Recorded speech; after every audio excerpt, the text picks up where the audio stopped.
Hoy aprenderemos, según la Biblia, cómo construir un modelo de papá. Y no como una receta de cocina mezclando azúcar, flores y muchos colores. Vamos a estar viendo Job capítulo 1, versículo 5 y vamos a ver qué características tenía Job que marcan cómo debe ser un buen papá. Así que sin más preámbulo, vamos allá. Vamos a leer del versículo 1 al 5 para entrar un poquito en contexto y ver qué era lo que hacía Job que marca cómo debe ser un buen papá. Y dice así: hubo en la tierra de Uz un varón llamado Job, y era este hombre perfecto y recto, temeroso de Dios y apartado del mal. Y le nacieron 7 hijos y 3 hijas.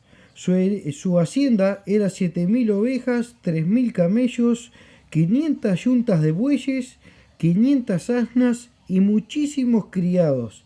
Y era aquel varón más grande que todos los orientales.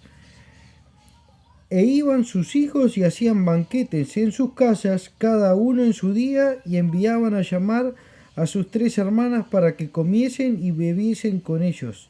Y acá, en un solo versículo sacamos una cantidad de características que tenía Job que marcaban que era un buen papá. Y nos marca el camino para ser buenos papás hoy en día. Y dice así: dice, y acontecía que habiendo pasado el turno de los días del convite, Job enviaba y lo santificaba y se levantaba de mañana y ofrecía holocaustos conforme al número de todos ellos. Porque decía Job: quizá habrán pecado mis hijos y habrán blasfemado en contra de Dios en sus corazones. De esta manera hacía todos los días. Y ahora vamos a ver una lista de características que las sacamos, hermanos, de un solo versículo. Unas características que realmente marcan una pauta de cómo debemos ser los papás hoy en día. Y no solamente hablo de los papás del mundo, sino de los papás mayormente cristianos. Todos sabemos que el sistema, el enemigo quiere sacar del esquema familiar al papá. Te larga una ideología de género, le, le arruina con algunas artimañas la mente a los varones, abandonan a sus hijos, a sus esposas. Es lamentablemente triste. Y eso lo estamos viendo hoy, pero la Biblia nos da la receta de cómo de cómo ser un buen papá. Y lo primero que vemos que tenía Job era prontitud. Dice que se levantaba de mañana, y acá vamos a hacer el primer freno y vamos a ir sacando algunos detalles. No hay nada místico en la mañana. Él marca una prontitud, porque él no dejaba para más tarde lo que tenía que hacer a primera hora. Entonces marca esa prontitud. Se levantaba bien de mañana y hacía lo que tenía que hacer. Él no lo dejaba para media tarde, porque él sabía que podía ser ya demasiado tarde para presentarse en oración delante de Dios y poner a sus hijos delante de Dios. Yo no lo dejaba para la tarde o para la noche. Él tenía un sentido de la prontitud muy grande y se levantaba todas las mañanas. Después lo que vemos es la responsabilidad, porque dice a lo último del versículo: de esta manera hacía todos los días. No era un día espontáneo, era todos los días. No le daba tregua a nada Job, y él se presentaba todos los días. No había cumpleaños, no había feriados, no había días de vacaciones, no había, no había fechas patrias, no había nada que se interpusiera entre la oración y, y él. Lo hacía todos los días. Tenía prontitud, tenía responsabilidad, era personal la oración. No era, no era que Job decía, cerraba los ojos así, decía, Señor, te presento a todos mis hijos, que los bendiga, que los cuides del mal, que no le pase nada, amén. No, dice la Biblia aquí en el versículo que él se levantaba todas las mañanas y ofrecía holocaustos conforme al número de todos ellos. Y decía, bueno Señor, te ofrezco este corderito, te ofrezco esta ofrenda por fulanito, te ofrezco esto por menganito. Y así era por cada uno de los hijos. Y eso no, y eso yo hablo como hijo ahora, y a uno le da algo lindo al corazón. Porque uno dice, no, papá, por más que seamos muchos hermanos, papá se acuerda de mí puntualmente. Como lo hace el Señor, como lo hace Cristo. La Biblia dice que no se nos cae un cabello de nuestra cabeza sin que Él lo sepa. Y eso nosotros lo tenemos que saber. Nosotros no podemos ir y agarrar y meter en toda una bolsa a nuestros hijos y decir, Señor, bendecí a cada uno de ellos. No. Cada uno de nuestros hijos tiene una problemática diferente. Entonces Job intercedía por cada uno de ellos de una manera diferente. Él presentaba un holocausto por cada uno de ellos. Después vemos la constancia, que también la vemos que lo hacía todos los días. Él era responsable porque lo hacía todos los días y también era constante, marca la constancia de Job, que no era 2 o 3 días a la semana, era todos los días. Después vemos que era sabio, y ustedes me pueden decir, ¿cómo que era sabio si ahí el versículo no habla de nada? Bueno, Job sabía que él los podía ver bien por afuera, que los podía ver bien alimentados, los podía ver fuertes a los muchachos, los podía ver que no tenían ninguna enfermedad, que le iba bien en su casa. Pero Job sabía que el mal estaba en el corazón, en los pensamientos. Y mire lo que dice el versículo.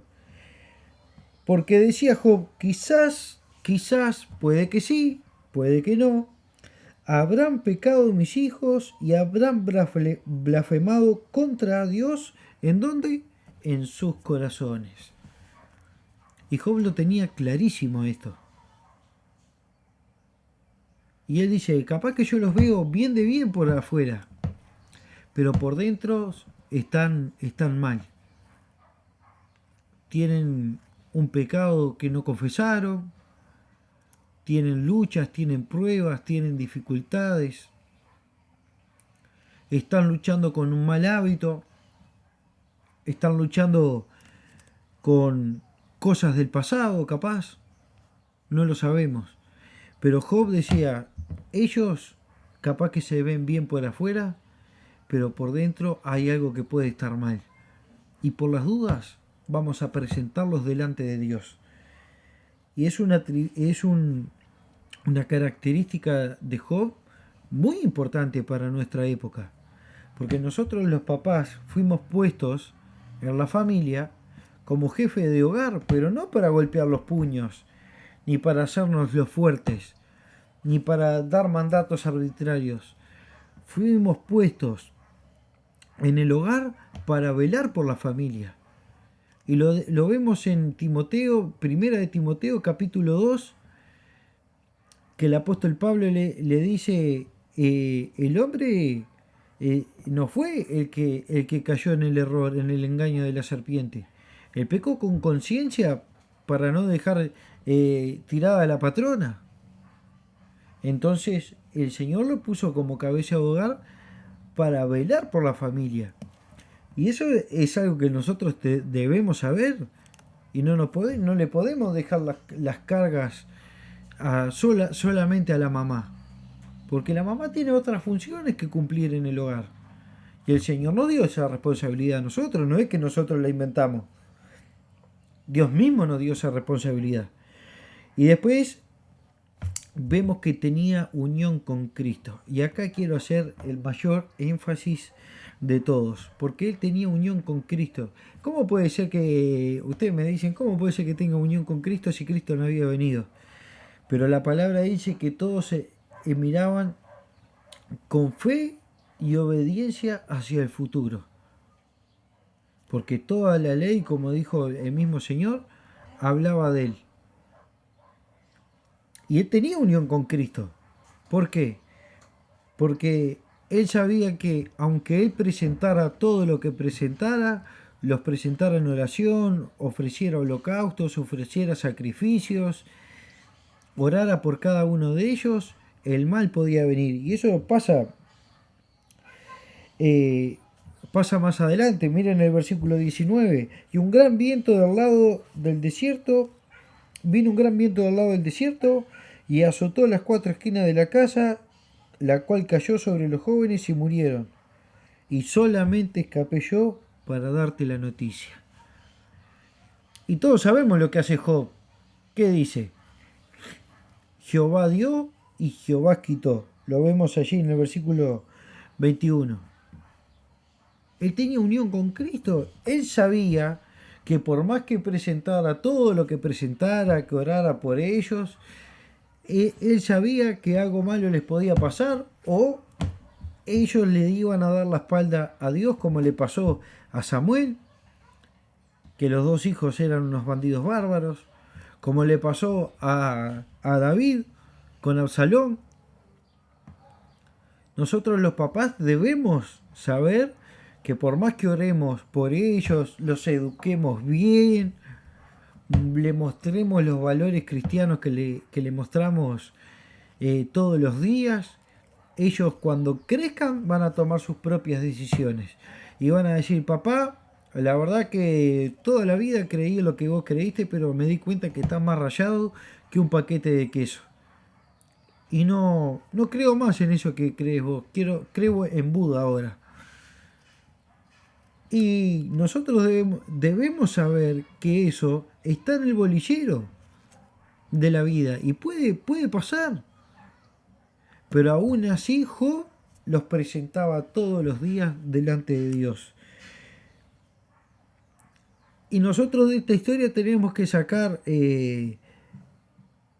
un par de detalles que no corren hoy en el Nuevo Testamento, que es la ofrenda expiatoria por un tercero. La salvación es personal y esa ofrenda ya fue presentada, que es Cristo. Ahora cada uno de nuestros muchachos deben aceptar a Cristo para ser salvos. Pero eso no quita de que un papá debe de velar por la vida de sus hijos, y hasta que sean grandecitos, hasta que tengan conciencia y ellos decidan qué hacer, nosotros debemos, y evidentemente después. Yo ya era un muchacho de 20 años cuando empecé a ir a la iglesia. Y mi mamá oraba siempre para que yo abrazara la fe. Y no dejó de orar después que yo ya empecé a tomar mis decisiones. Y eso debemos hacer nosotros. Lo marcó Cristo allá en Juan 17, cuando él estaba por irse, hizo una de las oraciones más lindas Jesús. Dice: Señor, yo me voy, pero te pido que cuides a los que quedan. Intercedió por ellos, los presentó.